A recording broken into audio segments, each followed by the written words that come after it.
This is the Thoughtful Travel Podcast. I'm your host, Amanda Kendall of the notaballerina.com travel blog. Every episode, I'll share travel tales from several fellow travel lovers, and together we hope to entertain and inspire you, remind you of some of your own great travel experiences, and encourage you to hit the road again soon.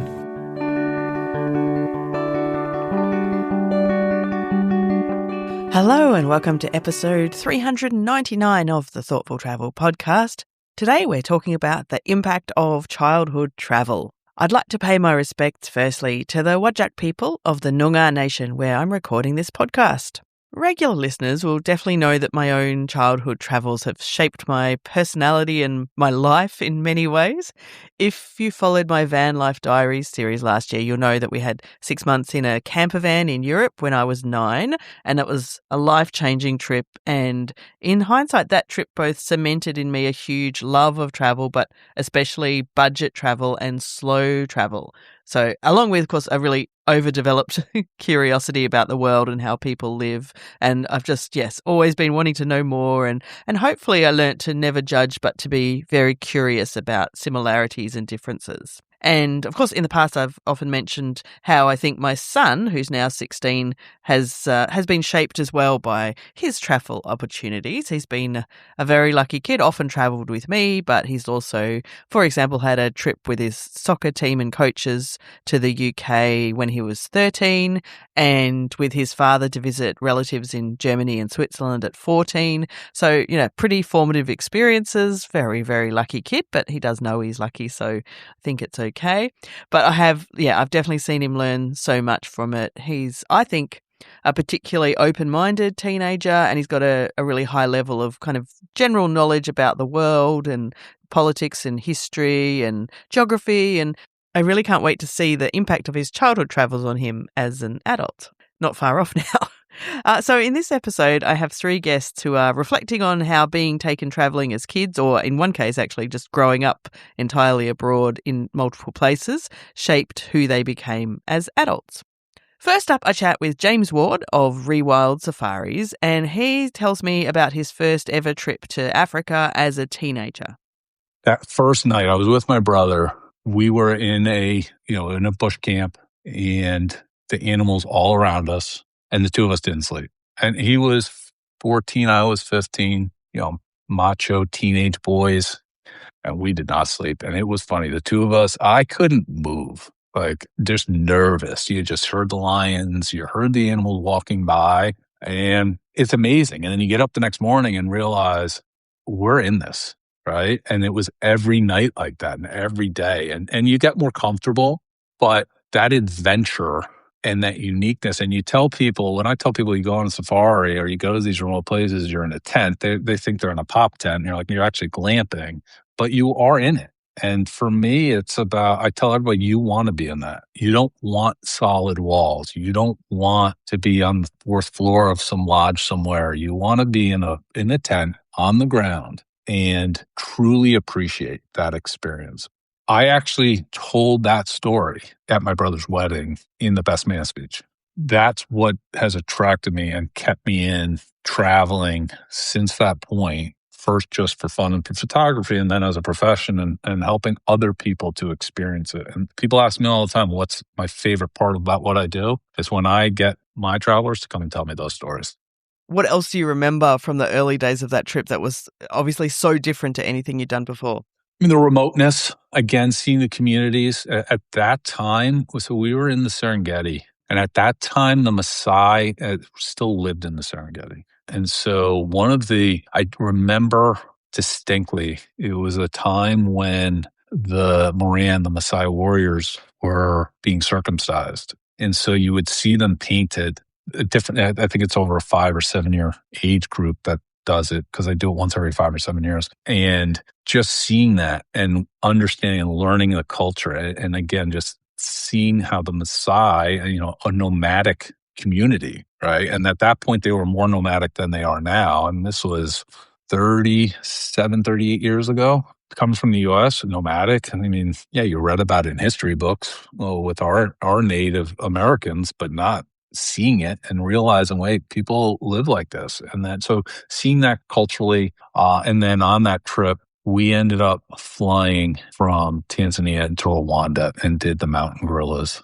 I tell everybody the mountain gorillas, along with grizzly bears or coastal brown bears in Alaska, are the two best wildlife experiences. Just to sit amongst the family of or a group of mountain gorillas. And I had a hat on. At the time I was doing videotape, and it was actually on a tape. The baby gorilla came running over and tried to steal my hat right while I was filming it. And then the silverback walked up and brushed up against my dad's back as he was there. And it was just one of those experiences. Unbelievable. And this is pre-genocide. And I'm actually going to Rwanda for the first time since then.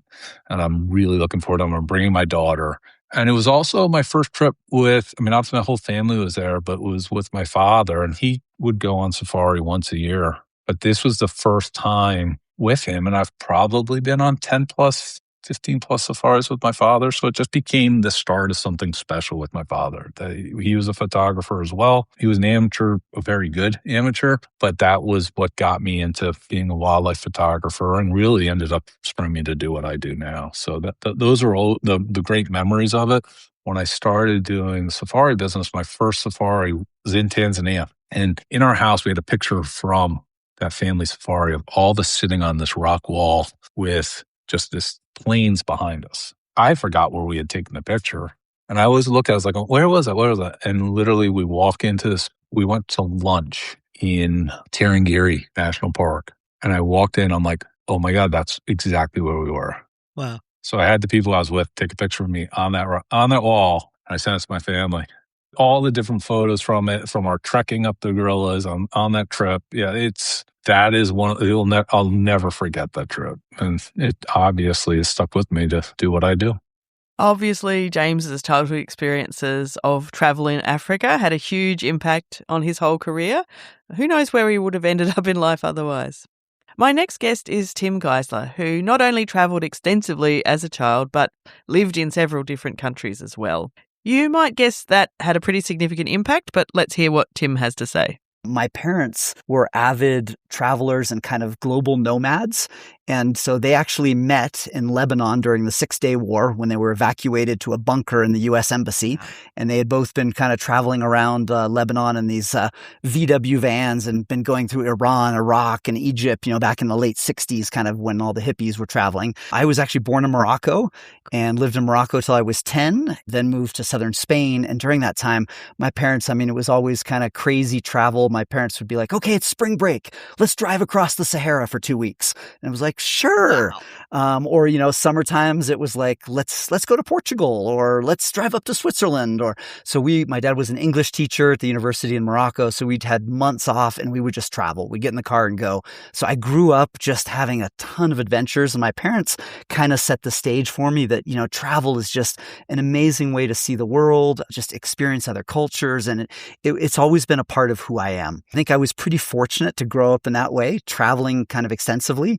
And so then once I kind of started college, came back to Southern California where my dad was from for college, fell in love with surfing. And all of a sudden that kind of opened up a whole world of possibilities, right? There's these amazing places all over the world to go surf. And so we would drive down to Baja and Mexico and surf down there, and did trips down to Costa Rica, Nicaragua, Latin America, and just started traveling. And so I think, it really just kind of, my whole life has been about traveling. It's a passion and I love it. That's amazing. What a way to grow up. I know. We don't choose the way we grow up, do we? I just got incredibly lucky, and In Morocco till age 10, what do you remember about that? Like, what did you learn from living in a place that back then, we didn't know much about, to be honest? Yeah. And that's what was crazy is my parents picked these places that no one had ever heard of, right? No one had ever heard of Morocco. Growing up there, I was this little blonde kid, bushy, bleached, kind of blonde, surfer-looking kind of hair. I would walk down to pick up the bread each day. I'd walk down to the little store, buy loaves of bread, and I just remember all the ladies in their full jalabas, headscarves and veils and all that, and they would just see me with my blonde hair, and they just loved stroking my hair. And I remember I must have been about 8 going home, and I'm like, I'm tired of everyone stroking my blonde hair. That's fair. But I think the biggest takeaways were even now I can remember it was just sensory overload, Amanda. I mean, just the sights and the smells. And we would walk down through the Medina, which is like the old part of town. And there were stalls with olives and spices and all these different things. And people, making rugs and copper and dyeing clothes. And I can just vividly remember just kind of this wall of just sensation, almost a sensory overload whenever we would go out in Morocco. And then my parents were just amazing just as linguists, and both of them were fluent in Arabic after a couple of years. So growing up, it was just amazing the connections they would make, and we'd get invited into people's homes for tea, and it was a really amazing time in life. Absolutely. What a way to grow up, and just to be exposed to so many different kinds of things that are different to, if you'd grown up just back in the States or something, to be able to have that as your normal for those very impressionable first years of your life. Obviously left an impact. For sure. It really did. And so from there, age 10, you moved to Spain? Yep. My dad was an English teacher. Then he got the opportunity to run a media company out of southern Spain. So we moved to Andalusia on the Costa del Sol, kind of on the Mediterranean. Beautiful place. And I remember feeling a little lost because, I spoke English and French and Arabic, but no Spanish. But I remember right away, I must have been there 2-3 days, and there were all these kids out playing soccer in the street. And so slotted right in, started playing soccer and learned Spanish within a year. As a kid, you just absorb these things, right? And it was the best way to learn a language. It's funny, I remember at the same time I was in school and we would memorize verb endings and what's the subjunctive of this. That was all so worthless, right? But I learned all of the Spanish I needed playing soccer in the streets with real Spanish kids. And so I remember it was a little awkward at first trying to adjust, but then really fit into life in Spain.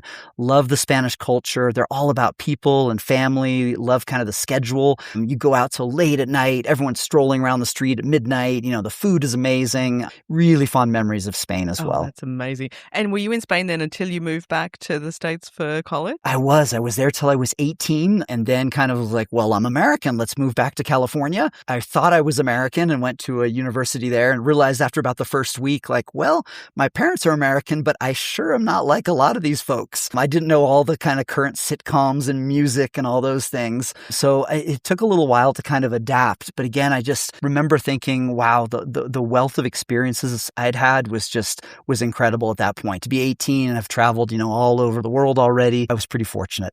And now, obviously, your career and life has been involved with travel ever since, right? It really has. It's funny. I got a scholarship to go study engineering, structural engineering, and had dreams of building oil platforms in the Gulf. After the Gulf War, they were paying people a stupid amount of money. And I was like, you know what? I can go get lots of money in 5 years and then just travel the world. And then about 2 years into university, I got tired of all the calculus and thermodynamics and physics and all that. And a buddy came back and he's like, Tim, I just got back from studying in Costa Rica. You have to go. It is the coolest country. There's beautiful waves. There's jungles. There's waterfall. There's beautiful Latin girls that love dancing with blonde-haired surfer guys. And so it was like, oh. So I called my parents and told them, I'm switching my major to international studies and I'm moving to Costa Rica. And there was a little bit of what are you doing? So I went down to Costa Rica, and again, it just kind of fueled the fire for travel, had a blast there. And then when I got back, when I graduated, I immediately packed up my truck and spent 6 months driving from California to Costa Rica, surfing 6 months through Latin America because I had 6 months before my loans hit. In the States, you have 6 months before your college loans kick in and you have to get a real job. So did that. And then when I got back to the States, I'm like, well, what do I do? And I actually started working for an international student travel company, helping people plan around the world adventures.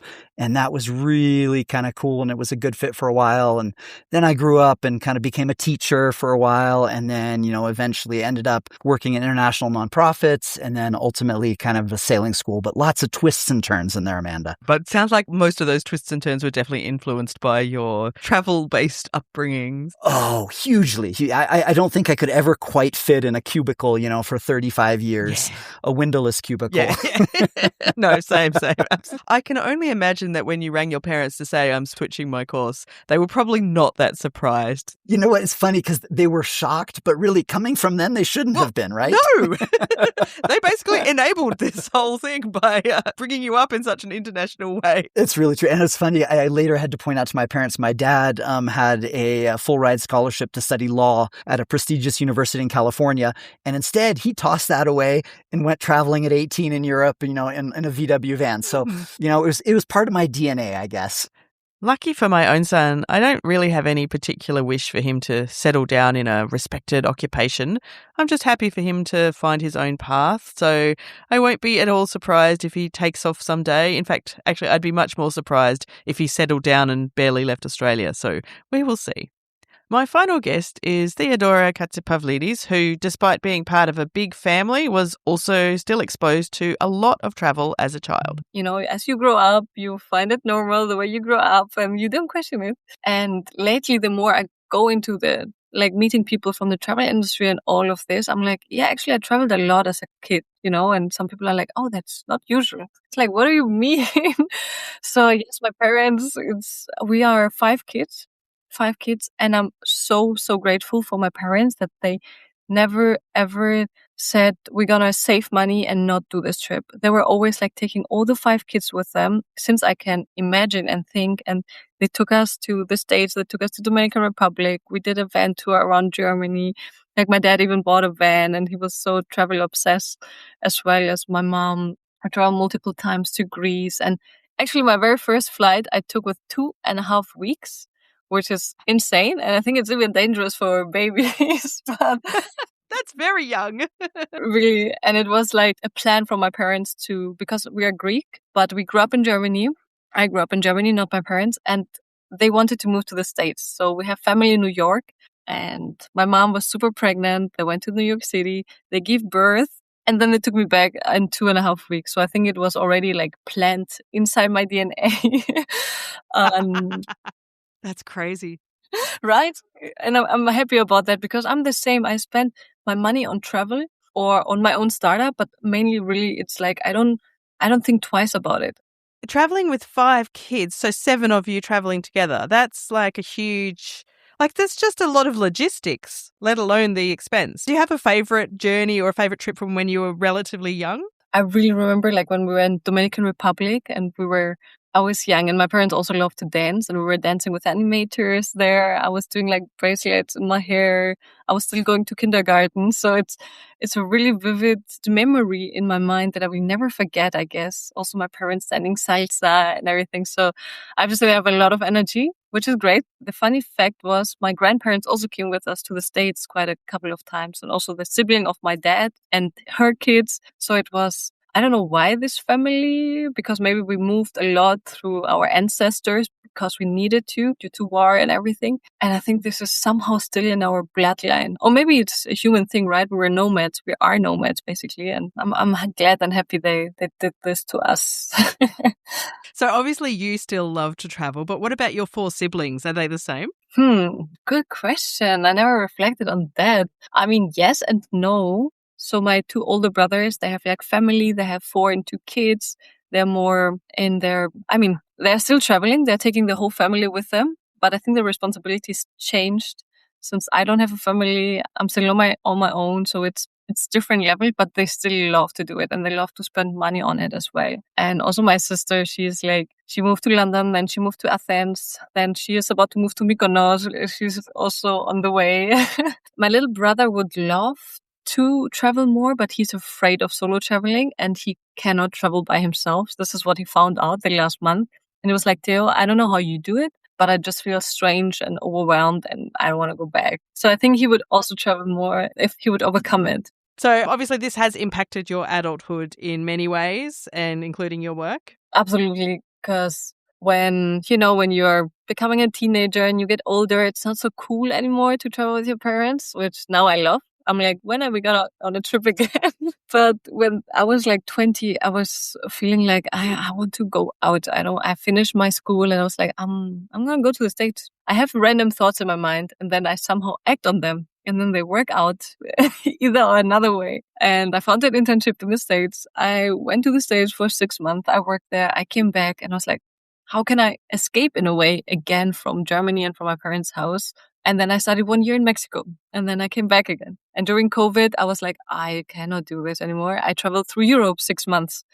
And then I went 2 months again to Mexico. So I was always like on this escape and excitement of new experiences, new cultures, getting, my dopamine. Maybe it has also something to do with that I'm dopamine addict when it comes to traveling and new experiences. But that's how it 100% affected me and is still affecting me. I'm exactly the same. So, I grew up in Australia. Obviously, it's harder, especially back in the 80s. It was very hard to travel far. It was super expensive. But when we could, we did. That definitely impacted me significantly. And memories stay with us. Oh, 100%. Absolutely. Like the number of times my parents and I discussed those kinds of trips over and over. And I've got a 16-year-old son and it's just him. So he has been very spoilt. He has been all over the world. He's lucky, but he loves it. But I'm also 100% sure it affects us as humans in a way. It changes us, the way we think, the way we see the world. If we are really out there in a little age and our parents are open to that and not, only going all inclusive or,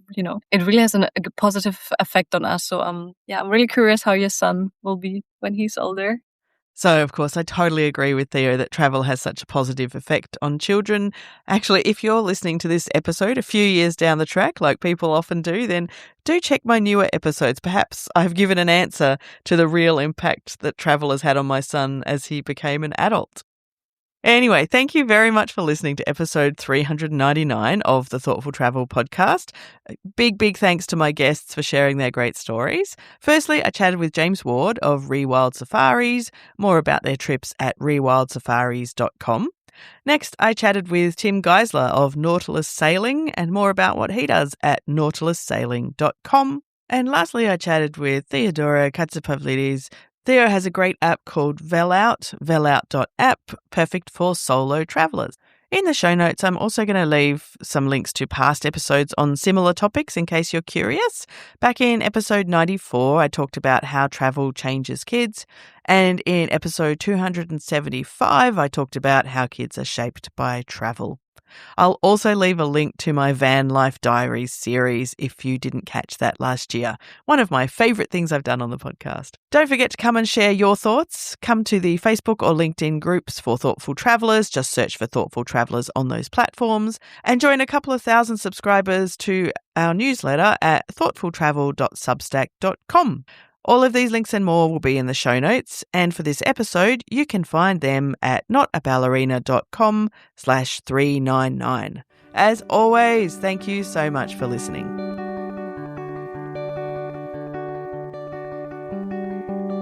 This has been another episode of the Thoughtful Travel podcast. Show notes and other information are at notaballerina.com/podcast. Join me again soon for another chat about why we travel. Bye for now.